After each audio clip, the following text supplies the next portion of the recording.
नमस्कार, मी संकेत Deshpande, top news मराठीमध्ये आपलं स्वागत. जालना जिल्ह्यातील बदनापूर पंचायत समिती कार्यालयात स्वराज्य संघटना आणि शेतकरी कृती समितीच्या पदाधिकाऱ्यांनी अनोखं आंदोलन केलंय. मनरेगा अंतर्गत 2023-24 मध्ये विहिरी व वृक्ष लागवडीच्या योजनेत गैरव्यवहार झाल्याचा आरोप करत या आंदोलनकर्त्यांनी पंचायत समिती कार्यालयाच्या प्रवेशद्वाराला 50 रुपयांच्या नोटांचं तोरण बांधलंय. या अनोख्या आंदोलनाची सध्या जोरदार चर्चा होतीये. स्वरूप असं आमचं, आम्ही गेल्या 8 दिवसापूर्वी आम्ही जालन्याचे जे सीओ यांना आम्ही निवेदन दिलेलं आहे की बदनापूर तालुक्यातील 658 सिंचन विहिरी आणि 350 वृक्ष लागवड या शेतकऱ्यांना न्याय देण्यासाठी आम्ही एक निवेदन दिलेलं आहे. त्याची पूर्तता आम्हाला जिल्हा परिषदेचं कोणत्याही प्रकारचं आम्हाला नोटीस नाही आली, प्रत नाही आली की बाबा आम्ही याच्यावर कारवाई करतो, काही हे करतो. त्यासाठी आम्ही आज इथे ठे आंदोलन केलेलं आहे.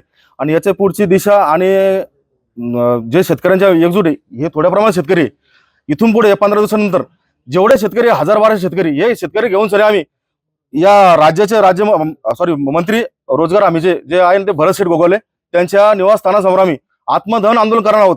येत्या 15 दिवसानंतर ही भूमिका आमची आता इथून पुढे.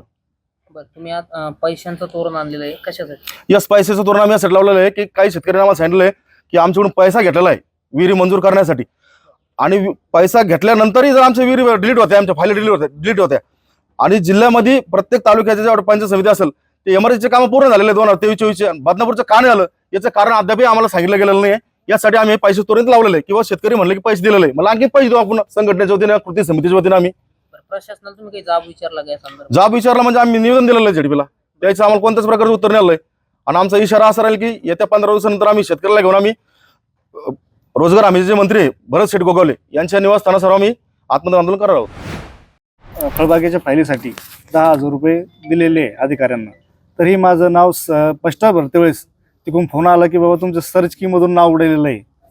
तर त्यासाठीच आम्ही इथं चौकशी आल्यानंतर आम्ही बघितलं की माझ्यासोबत 1000 जण शेतकरी त्यांच्या फायली रिजेक्ट झालेले आहे.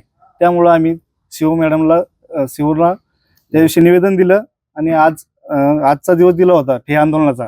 त्यामुळे आज आम्ही इथं ठे आंदोलन बसलेलो आहे. काय भूमिका पुढची, काय इशारा? पुढची भूमिका तेच, आम्ही आत्मदहन किंवा आत्मक्लेश आंदोलन करणार आणि रस्त्यावर उतरणारच. हे आंदोलन कुठपर्यंत चालणार? हे आंदोलन जोपर्यंत सगळ्यांचे जेवढे शेतकरी आहे सगळ्यांना न्याय मिळेपर्यंत आंदोलन चालूच राहणार.